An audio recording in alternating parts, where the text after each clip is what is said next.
This is the Pokemon story. I believe it is by David Garrett.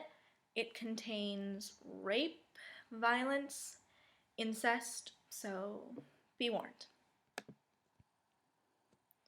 Rain spattered across the sand, causing a deafening roar like that of 100 semis crashing into each other in apocalyptic glory.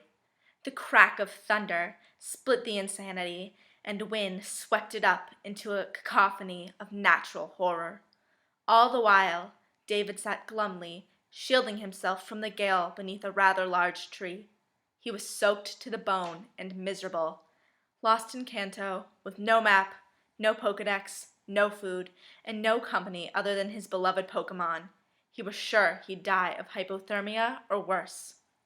David sighed, clinging tightly to his umbrella, which proved of little worth except for some sort of moral booster. His soaked blonde hair clung tightly to his body. With an absent hand, he fondled the Pokeballs on his lap. He clicked the switch on the front, releasing Gardevoir to stand beside him. "Garde," she whispered to him soothingly. "No, I'm fine, Gardevoir. I just wanted someone to be with," he replied, barely audible to the young Pokemon above the rippling winds. A shallow tear formed on the rim of his red eyes, but was blotted out the rest of the water that coagulated on everything within sight. She patted his shoulder. She was so cute, even for a Pokemon. Her thin hips swayed, her plant-like hair messed by the storm. "No, no, what are you doing?" he thought. "She's an animal." But yet, she was so much like a human, only smaller and covered in fauna. Perhaps there was no one around for miles, and no amount of masturbating could satiate the lust he felt out in the wilderness. If only he could feel the flesh of a woman against his. He put a loving arm around his Gardevoir, pulling her close, and whispered, "Gardevoir, you know that I'm your trainer, right? Your master?"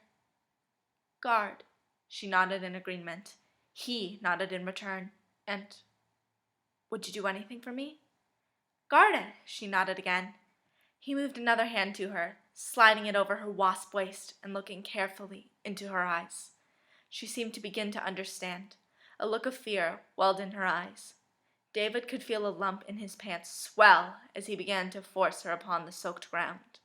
The sky rumbled with thunder all around him. The tree above them creaked threateningly. The best thing about a Pokemon is that they'll never be able to tell anyone about it. In a flash, his pants were off and he was atop her. She squealed and struggled, afraid to fight back because he was, indeed, her trainer. Her mind had a block in it via years of training, years of believing he'd never harm her, that he was her best friend. He ran a hand over her leafy postier. A probing finger slipped in between, finding her a hole. He knew little of the Gardevoir anatomy, but he knew any hole would work. He plunged his rock-hard cock deep inside her anus. It was white-hot. A wave of pleasure washed over him before the first stroke. Gardevoir screamed in pain, her precious anus being pulled to 4 times its natural size. With each thrust, she screamed louder, but David couldn't hear it. The crevice formed tightly over his shaft, gripping harder than his fist ever could. Before long, he finally came, filling her sphincter with his seed. White mixed with black blood as he pulled out. Blood and feces dribbled out. The sight of Gardevoir laying there, whimpering, screaming with mud, blood, cum, and her own feces, unlocked something deep within David's soul. His heart soared at the sight. It felt so good. It was like he finally discovered his place in the world. While his spirit had become free, however, his mind quivered under the weight of his actions, struggling to block these memories from existence, enabling his attack. His mouth lowered in primal instinct, extending his pink tongue. He lapped up her blood and shit, using pruned fingers to smother himself. It was beautiful. The bitter taste of her poop and the coppery taste of her blood was like magic to him. "Gardev," she moaned, digging into the dirt. She wept. How could she do this to him? Pain was splitting her because of him. He said he'd never hurt her, though. Maybe he wasn't. Maybe this was fine. He flipped her bleeding, limp body over. His mouth met hers, lashing about inside of her toothed maw. He kissed her hard and deep as he carefully fit his shitty dick into her pokey vagina. The head slid easily in, and she whimpered. With a deft hand, he massaged her clitoris. She tried to pull back to cry out, but he pushed into her harder. She screamed into his mouth. The vibrations filled him in ecstasy. He violently penetrated her, and wave after wave of pleasure engulfed them both. It was beyond the realm of human understanding. Collapsing universes whirled around them, being born and dying in an eternal idiot firestorm. As he came again, he thrust harder, forcing as much of himself as he could. His penis crashed into her cervix, and she let out a blood-curdling scream, clawed hands digging into his flesh. David didn't like that at all. No, she wasn't allowed to injure him. He drove his bleaching fist into her mouth. There was a crunch, and black syrup welled up in her mouth and eyes. She gurgled, and he smiled, gleefully. Disengaged from her mangled secret, he crawled up to her face. Lifting her broken head, he plunged his dick into her wounded mouth. Gardevoir could take no more. She gave herself over to him. He was her master. She would please him in any way she could and never make another whimper in reply. She suckled on his piece as he pulled it in and out.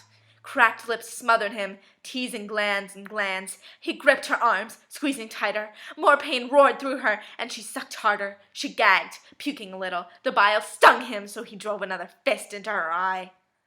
Through the pain, she sucked, and he finally came. As he did, his mind cracked a little more. He gripped her head, forcing his cock into the back of her throat. She vomited again, squirting half-digested plant matter all over both of them as he lashed at her. Her tiny bones splintered under his blows, and he came harder at her destruction. Weeks later, David finally found himself at Cerulean City. Gardevoir was not looking very good. She didn't respond to vocal stimuli and couldn't see out of the eye he caved in, but he felt no remorse for it. Even so, he felt glad. She was mentally broken. His attack had transformed her into the perfect sex slave. When he moved his cock near her, she would tilt her head, trying to find it, just as a baby searches for a nipple and automatically begins sucking. She was infected, though. Mold grew upon her anus and wounded eye. Her vagina was yellow with infection, discharging constantly. She wouldn't make it another day.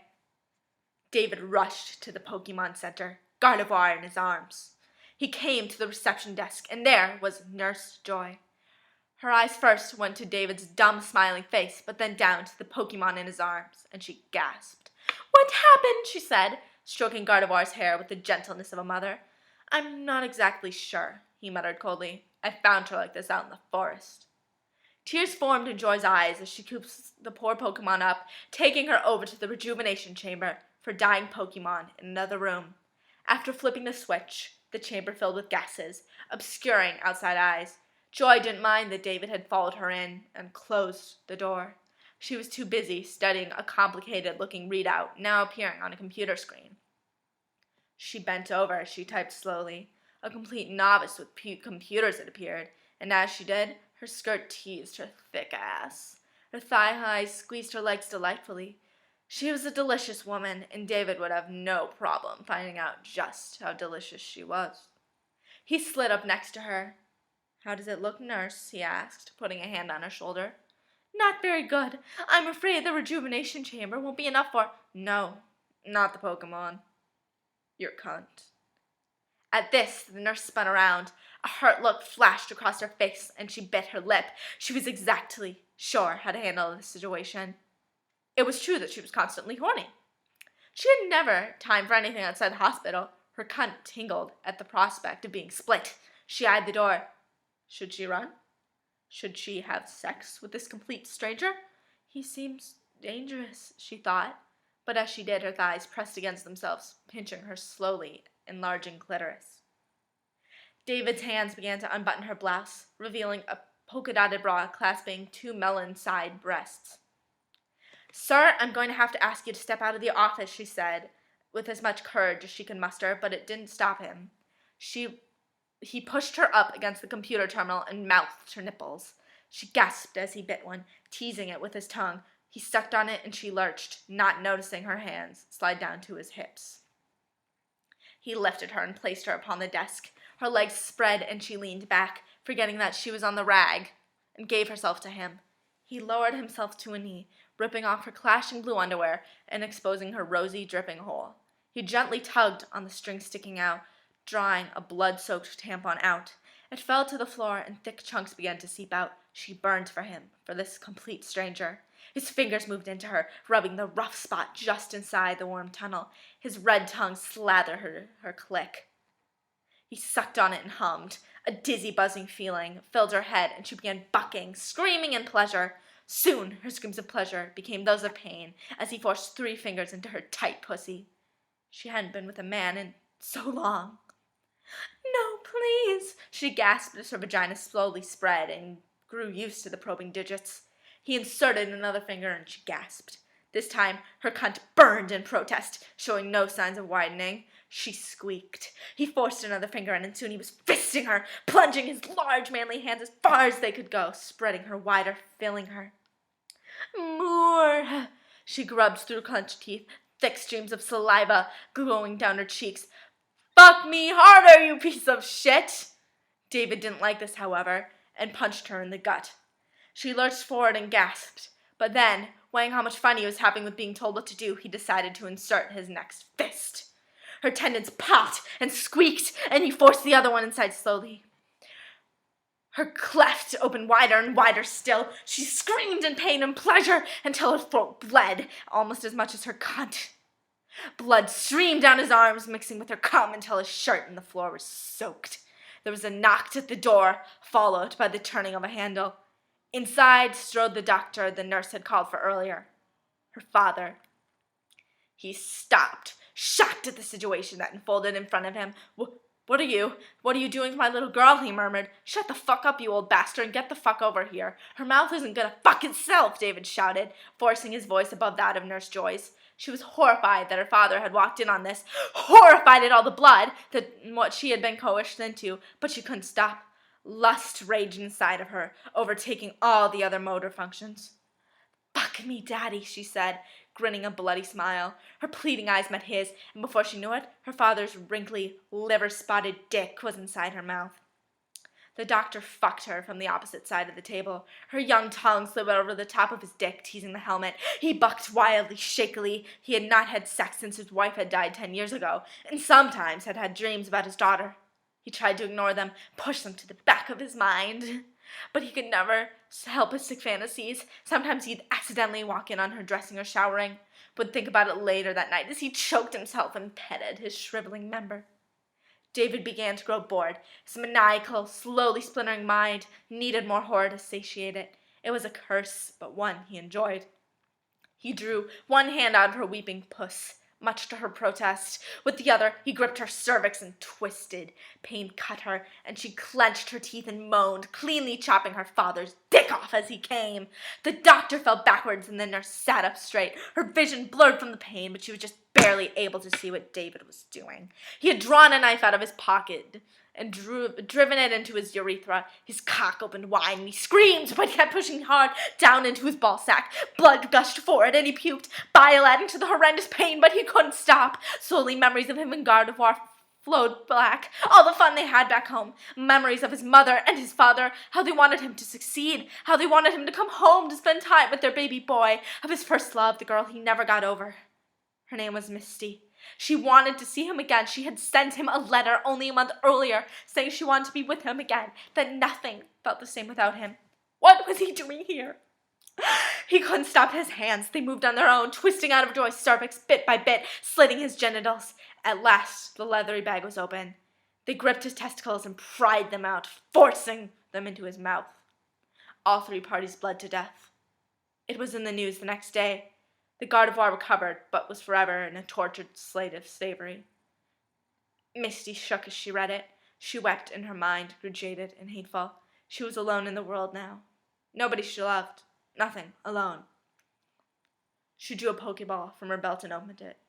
Staryu appeared next to her. Staryu, she blushed and looked at him through teary eyes. Would you do anything for me? Star, he echoed. Her cunt burned. She needed it.